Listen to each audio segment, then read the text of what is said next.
Miis. No, I mean like Miis. I mean that's me as a me, but I mean just like Miis in general. There we go. Miis are one of, if not the most culturally significant character avatars in the history of gaming. I mean, everyone's made their mom as a Mii, their dad as a Mii, that one kid that got hit in the nuts with a kickball in gym class back in 2013, you name it. In 2006, the Wii released with one goal in mind: to bring the family together to play some video games that everyone can enjoy. Yes, even mom, and yes, even your great aunt Cheryl, who smells really strong. And the best way to connect you to the game is to personalize the experience as much as possible. And what better way to personalize that experience than putting you into the experience? With every single Wii system came the Mii channel, a character avatar creator pre-downloaded onto every unit. And on the Mii channel is where you could create, well, Miis. You could make anyone, and frankly anything. The possibilities really were endless. Even with the limited options to customize your Mii, you could skew and distort the character features to make any monstrosity that your heart desired. That's exactly why the Mii channel is the most iconic character creator in history. Showing the Mii making process to everyone in the room with you and your pointer displaying every move and thought process behind your decisions made the Mii maker such an interactive and communal experience. Even if you weren't the one with the Wii remote in your hand, you still felt like you were part of the experience watching your friend's horrifying creation come to fruition. Due to the limited options of the Mii channel, the ability to make a genuinely accurate Mii of a real life person, whether that be somebody you know in real life or a celebrity, was incredibly satisfying, almost making the Mii channel a second pack-in for the Wii. The main pack-in for the Wii, however, is what would solidify the Miis as a Nintendo staple to this very day: Wii Sports. At face value, all it is a small sports compilation to show off the potential motion controls on the Wii. But in reality, it became the best-selling Nintendo game ever and got your Aunt Cheryl to move her hips in a way that haven't moved since the Carter administration. And at the forefront of the package was the big kicker, because not only could you play tennis or golf in your living room, but you could play these games. You could enter the world of Wii Sports as your Miis that you created on the Mii channel, which added a completely new level of immersion to the game. Not only were you on the screen, but you were moving, you were playing, you were shooting straight shit on hole 3. Wii Sports has a total of 5 sports to choose from, those being tennis, baseball, bowling, golf, and boxing. Each game makes use of the motion controls in ingenious ways, making each experience unique and infinitely replayable. And if you do somehow get bored of the main games, the training mode allowed you to hone in on your skills in each game and unlock medals for each minigame.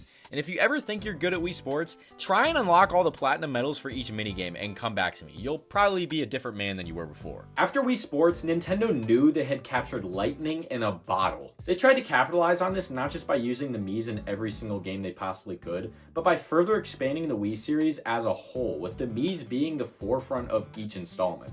So for the next game in the franchise, Wii Play, Nintendo, learning from the success of Wii Sports, decided to bundle every single copy of the game with a Wii remote. I mean, think about it. The Wii is a very multiplayer heavy console, so for many people who are already in need of a second Wii remote, getting one that just so happens to be bundled with a game is a no-brainer, which caused this to be one of the best-selling games of all time too. Wii Play is a mini-game compilation that is intended to show off the capabilities of the motion controls of the Wii remote, just like Wii Sports. However, instead of showing off how the Wii remote can replicate sophisticated athletic motions like swinging a tennis racket and playing golf, Wii Play is a lot more focused on simplistic motions, such as pointing and shooting games or rotating the Wii remote. The game starts out with you only having one game, Shooting Range, but when you play the game once, you unlock the next game, and that continues until you have all 9 games unlocked, which consists of Find Me, Pose Me, Laser Hockey, Table Tennis, Fishing, Billiards, Charge, and Tanks. And just like in Wii Sports, you can achieve medals for completing certain milestones in each game. This game, while not nearly as enticing to revisit compared to Wii Sports, is still a fun time to this day, Fishing and Laser Hockey being my favorites from this title. But when it comes to the Mii usage in these games, it's definitely a lot more limited than Wii Sports. The only place they really show up are on the sidelines watching or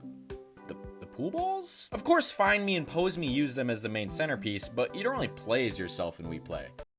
Besides Charge, of course. Now, the Wii not only had several games that featured Miis, but also downloadable channels that you could get from the Wii Shop channel, those being the Check Me Out channel and Everybody Votes channels. Check Me Out channel let you submit your Miis into worldwide contests consisting of certain themes to follow for each contest. Some of these themes were generic make this person, such as George Washington, Mozart, or Luke Skywalker, but some of the themes got incredibly obscure, things like someone anticipating their first flight, or a person distracted during conversation. The wide variety of themes themes made this channel incredibly fun to check out every once in a while, but unfortunately the channel was shut down with the Wii's online servers being cut back in 2013. Along with the Everybody Votes channel, which isn't as Mii-centered as Check Me Out, but did allow you to represent yourself as your Mii. In the Everybody Votes channel, you'd be asked to pick a side in a question along the lines of, do you prefer dogs or cats? And after a certain amount of time, the results will be made public and you could see certain data sets such as gender and region stats. These are very simple yet fun inclusions to the system, and my god Nintendo, please make things like this again on your consoles. I miss having stupid free shit to mess around with. Please start doing this again, please! So if it isn't already abundantly clear, Nintendo is marketing the Wii not only to hardcore fans, but to literally anyone that can understand the concept of I move, person in game moves. Whoa. Moving with the Wii Remote gave way to a wide variety of ways to exercise while playing games, so they capitalized on this with the concept of the Wii Fit series. These games were a huge success, but definitely didn't have as much of a grasp as the Wii Sports games did. You can tell because every thrift store or game store has a Wii Fit corner. Wii Fit is not like your average Wii series game. Yes, it has plenty of fitness-oriented mini-games that feature the Miis, but the main characters of this game featured an anthropomorphic Wii balance board, an accessory that came with all copies of the game, and 2 Slenderman-looking fitness trainers. Now,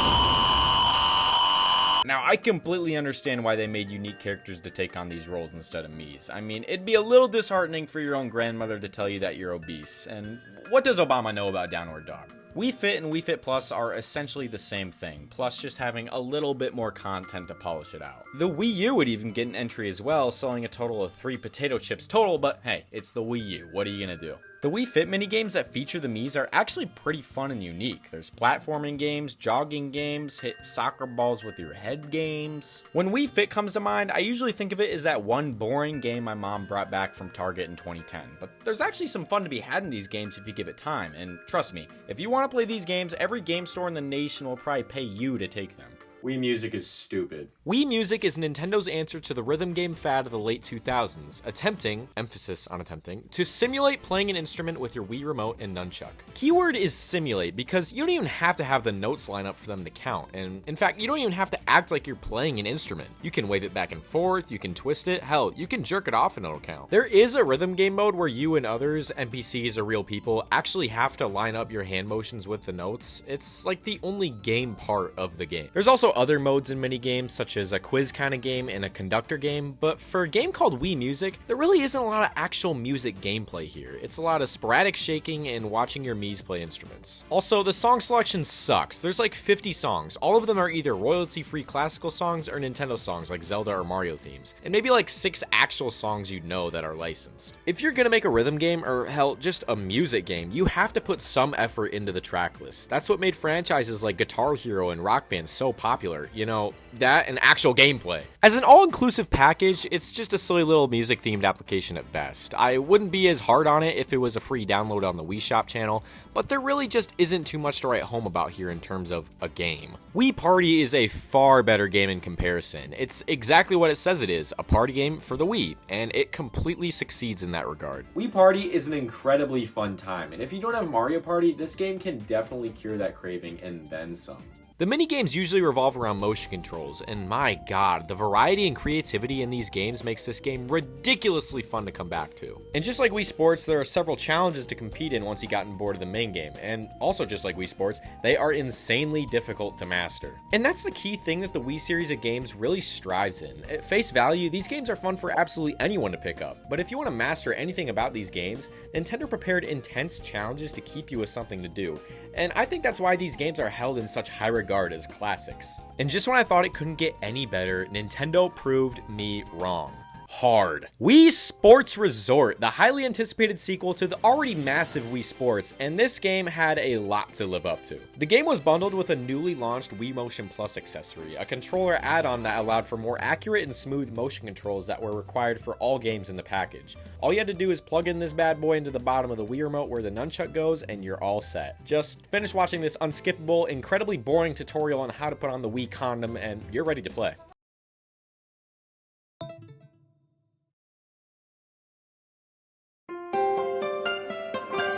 Wii Sports Resort. This time around, there are 12 whole sports to partake in, with bowling and golf returning from Wii Sports, and every sport having multiple mini-games to choose from. As the title suggests, the game takes place on the tropical resort of Woohoo Island, and I gotta say, the world of Wii Sports Resort is truly nothing like I've ever seen in a Nintendo game. This island feels populated, lived in, enjoyed, all of the above. Woohoo Island feels like a character. It has so much personality, and some of the best personality I've seen in a video game setting since the game came out. They went above and beyond to make this place feel like the paradise they were advertising on the box. I want to live here so badly! For new sports, you have swordplay, wakeboarding, frisbee, archery, basketball, table tennis, power cruising, canoeing, cycling, and air sports. With Wii Sports, there was something for everybody, but with Wii Sports Resort, you truly cannot get bored of anything here. If your friend doesn't want to play your favorite sport, that's completely fine, because there's still what seems like endless options to choose that are just as fun. And the single player, oh man! In Wii Sports, you had the practice medals, which were fun, but Wii Sports Resort goes up a whole nother level with the single player offerings. Each game in each sport has stamps to unlock, which can vary from incredibly easy to shoot -18 in golf. In the island flyover mode, oh my, don't even get me started. You see everything here, right? Well, what if I told you there was a whole mode dedicated to simply just exploring this island and its many landmarks in a plane? Oh my god. Oh my god. Oh my god. It's so amazing. I will say the 3-minute timer is a buzzkill, but it makes stuff like trying to get to the golf course and back, or just getting as many landmarks explored as possible in a single run, just that much more fun and rewarding. This game is easily one of my favorites of all time. Playing alone and with friends is equally as fun, which is not a characteristic many games can say they hold for me. It's truly amazing, and I need to see a sequel for this game on the Switch 2 where you can run around the island and free roam and just explore the town, or walk to the sports you want to play, or hell, an online multiplayer where you can do all of that with friends. The possibilities are truly endless, and I would love to see it happen. Wii Play Motion. I honestly just feel really bad for this game. I mean, it's hard to follow up one of the best games of all time and have to be a sequel to Wii Play. And just like Wii Play, this game came bundled with a controller. However, this time, the controller was a version with Wii Motion Plus already inside of the controller. So instead of attaching this tumor, the remote was the same size as a normal controller, but this time with twice the motion, or whatever. I don't know how much motion actually gets added with the Motion Plus. This game has far more variety when it comes to minigames this time around, all thanks to the Motion Plus capabilities. The number of minigames is the same, but just like Wii Sports Resort, you have subcategories under each game, so it's a far bigger package. And these minigames are actually pretty damn fun. I'd honestly rather replay this than the original Wii Play, which isn't as big of a compliment as it sounds. Now, that marks the end for the major Wii series titles for the Wii, but the Mii's influence on the system's overall aesthetic doesn't end there. There are countless inclusions of the Miis in Wii games that are even more iconic than some of the games we just talked about, such as Mario Kart Wii, where you could not only play as yourself,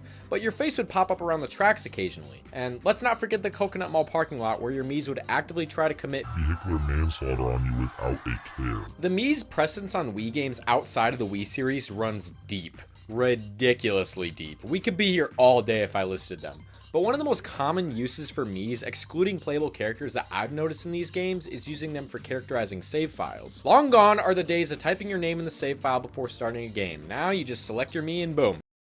Your head is a planet. As Nintendo started work on the successor to the DS, the Miis, after their intense popularity on the Wii, were a no-brainer to include on the system. So included on the 3DS in 2011 was the Mii Maker and Street Pass applications. The Mii Maker is pretty much the same thing as the Mii channel. It's an app where you can make Miis, but this time with a few more facial feature options, and now you can even transfer Miis between consoles, so you can skip the Mii making process entirely and download your old Miis from a different system. And my favorite new addition to the Mii Maker on 3DS is the face scan. Since the 3DS had this new nifty camera, they included a feature to scan your face and make a Mii instantly.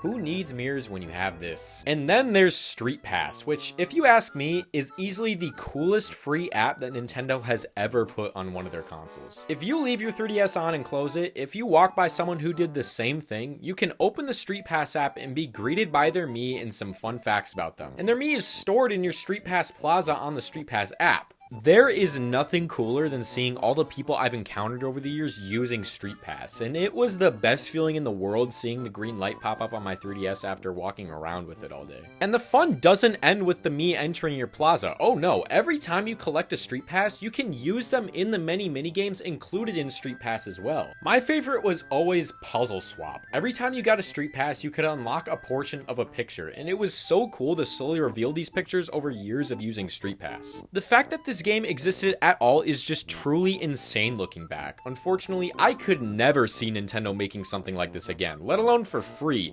pre-installed on the console, which is just a real bummer considering they have the biggest handheld console to ever release at their disposal to make something like this. Anyways, when it came to the 3DS, the Miis weren't nearly as prevalent. I mean, they were still there, of course, but the novelty of the Miis works best on a console where everyone can use them together. It just doesn't work as well on a handheld, where everyone has to use the device, not just one device where everyone has their own individual controllers.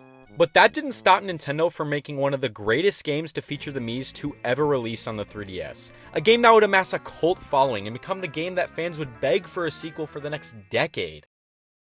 Pilotwings Resort. Before the Wii, and even before the GameCube, the way Nintendo showed the power of their new expensive box was by putting out a Pilotwings game as a launch title, and they decided to bring the series back for their new handheld console. After the critical and financial success of Wii Sports Resort, they decided to give the series a soft reboot and make the Pilotwings series a spin-off to the Wii series, and we returned to Woohoo Island in what is essentially an extremely beefed up version of the island flyover game from Resort, and the game actually translates perfectly to the 3DS. Although we haven't gotten free roam on Woohoo Island yet, this game does come pretty damn close to giving me that. Alright, enough playing around, time for the true magnum opus of the Mii games, Tomodachi Life. This game is actually a sequel to a Japan exclusive DS game called Tomodachi Collection, and man oh man is this game something. It's honestly hard to even call this a game, and not in like a Wii Music insulting kind of way, but just like this is unlike anything I've ever played kind of way. It's more of an experience than an actual video game that you play. You don't really have a ton of control of what happens in the game. This game has amassed a massive cult following because of how bizarre and entertaining it is. The whole game takes place on an island that is populated by Miis that you've made on your 3DS, all of which have unexpectedly complex lives that you can observe and slightly alter. Alter, as in sometimes they might ask you a question or ask for some advice, and they may or may not take your word for it. That's where the fun of Tomodachi Life comes in. While, yes, there are slight effects on the game that your choices can have, but this game kind of just throws shit at you and you kind of just have to accept it.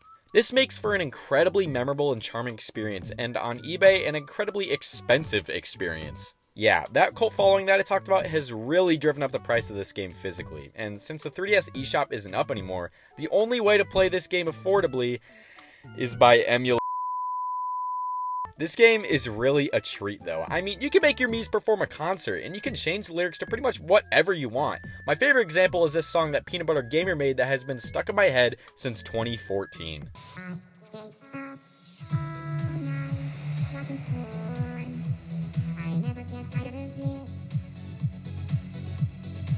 So, it's quite easy to see why this game has become such an iconic part of the Mii's story. Tomodachi Life is a crucial part of what makes the Miis so iconic. Before this game, they were simply characters that filled in space in the background, or someone you could play as. They rarely spoke or expressed much emotion at all, but this game came in and completely revamped the Miis as an extension of our personalities. So you can understand the frustration when Nintendo not only refused to port or remake this game onto the Switch, but also not putting out a sequel to the game. Until 2026 though. During the wait for Tomodachi Life 2, we were given almost like a pseudo spin-off sequel to the game called Miitopia. Miitopia is an RPG for the 3DS, and later a remake came to the Bro, they really remade this instead of Tomodachi? Whatever. It's actually more of a spiritual successor to Find Me. No, not that Find Me. This Find Me, one of the mini games for the Street Pass app. Although, the dialogue is far less charming here than it was in Tomodachi Life. The game does actually have a fairly complex plot, something I would not expect from a game where Billy Mays can be the main character. As for the Wii U, the console to succeed the origin point of the Miis, it's pretty damn empty. Now, the Mii Maker includes some more features, but instead of the Miis being actual people that can move and walk around, they take on more of a figurine role on a shelf, which I'm not the biggest fan of. But the real place that they shine is in the games, and in terms of games, it's pretty dire. Wii Fit U came out, as I said before, and I still have not met a single soul who has ever heard of this game. Wii Sports Club, a remake of the original launch title for the Wii, this time with added gamepad features, as well as online multiplayer. The game was actually pre-installed on every single Wii U if you accept Spot Pass support, which to this day, I have no idea what that is. Wait, hold on, okay. Spot Pass, okay. So it's just automatic downloads while the console is in rest mode. They really gave that feature a name? What? Now, the game wasn't free. You had to pay for each sport after you played them for free one time, which, at that point, just get this damn game off my Wii U. I don't need to pay for Wii Sports Golf, but this time I can see the ball as I hit it. Wii Party got a sequel, and no, it's not called Wii U Party. Do you really think Nintendo's that unoriginal?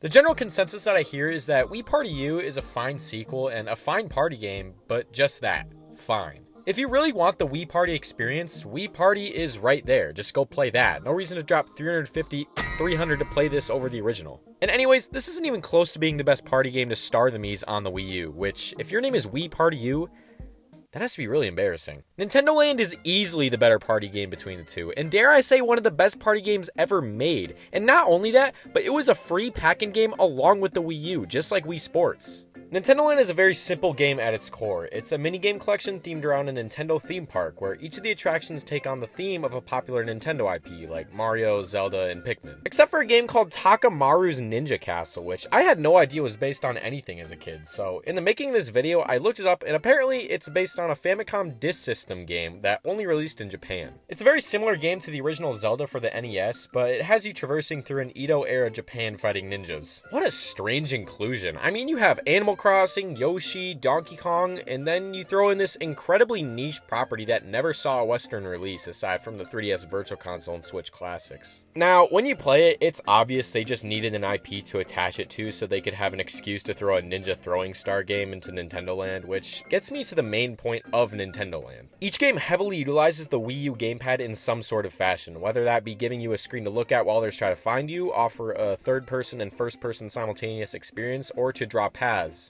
These games are so incredibly creative and make use of the gamepad in such intuitive ways that are pretty much only used in this game, unfortunately. Not only are the single-player games a blast, but the multiplayer-only games are where this game truly shines. Games like Mario Chase or Luigi's Ghost Mansion are so fun and exciting, and it has me coming back to this game time and time again just for the multiplayer party offerings alone. Playing this game honestly bums me out because there's almost no other games on the Wii U that utilizes the gamepad like this game does, and it just reminds me of the lost potential the console had. Speaking of lost potential, that is the last we see of the Miis on the Wii U. Again, they are playable in multiple games such as Mario Kart and now Super Smash Bros, but that's really it. Unless you count Miiverse, but I'm not sure I want to count that. I mean, there was Miitomo, one of Nintendo's first forays into the mobile gaming market. I don't even know if I can call this a game, like more so than Tomodachi Life. This game takes on heavy inspiration from Tomodachi Life, but instead of there being any sort of original entertainment value, it was pretty much a souped-up social messaging app, where the main basis of the app is to ask your friends questions based on a variety of topics. It just so happens to feature the Miis because it's so similar to Tomodachi Life and its assets, or at least that's just my theory. I'm not sure if it was Nintendo trying to put the Wii era in the past after the abysmal failure of the Wii U, or if they were tired of implementing the Miis into each game when most people didn't really care if their save file had a face on it. But instead of getting a fully fleshed Mii Maker application like we had gotten on every Nintendo console since 2006, the Mii Maker was stuffed into the system settings and had all the charm and personality ripped from it. No music, no plaza, no face scan. Just a mugshot list of your Miis, and that's it. Which is a real damn shame because they added loads of new customization features, but unfortunately they're tied to a lame-ass version of the Mii Maker. Now, what I just talked about is a huge problem with the Switch as a whole, but still, deducting the Miis, something that has been an integral part of Nintendo's brand for the better part of 10 years to a setting, is just kind of cruel. And I think that the true rock bottom for the Miis came with the third, I don't know if Wii Sports Club counts since it's technically a remake of Wii Sports, but it's kind of different. Okay, for the sake of this segment, I won't count it. Installment of the Wii Sports franchise, the long-awaited Nintendo Switch Sports. Now, don't get me wrong, this is a great game. It's a worthy pillar of the Wii Sports lineage, but if you told me they were making a Wii Sports game and the Miis are not the main characters, I would just flat out say I do not want that. When you think of Wii Sports, you think of Miis, not these in Nintendo Switch Sports, Sportsmates are the main playable characters.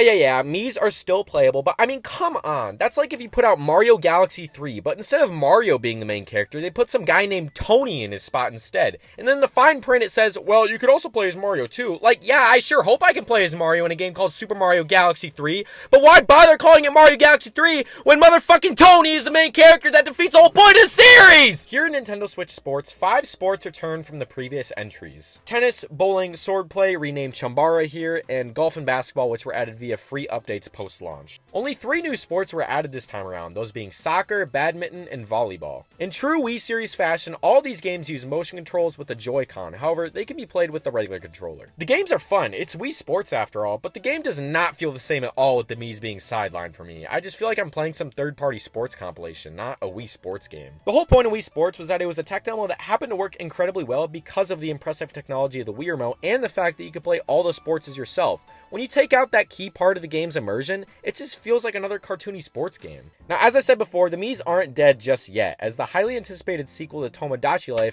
Life Living the Dream, is releasing in 2026, and I don't know about you, but I don't see a single sportsmate in this one. The game looks really good style-wise, and I hope it doesn't disappoint, not just for my own hope's sake, but for the hardcore fans that have been patiently waiting for this for over 10 years. Although they've been heavily sidelined in recent years, especially compared to an era that is long gone by now, I really hope to see the Miis get some sort of revamp outside of Tomodachi Life. I mean, maybe in a game like a Wii series game that, you know, isn't a Wii Sports game. Or maybe that Wii Sports Resort sequel that I was talking about earlier. You know, it would be so cool. I'm not talking about, like, Go Vacation. Like, that's completely different. I'm talking about, like, a Wii Sports Resort game. Like, please, Nintendo. It would be so cool. You don't understand. It would be...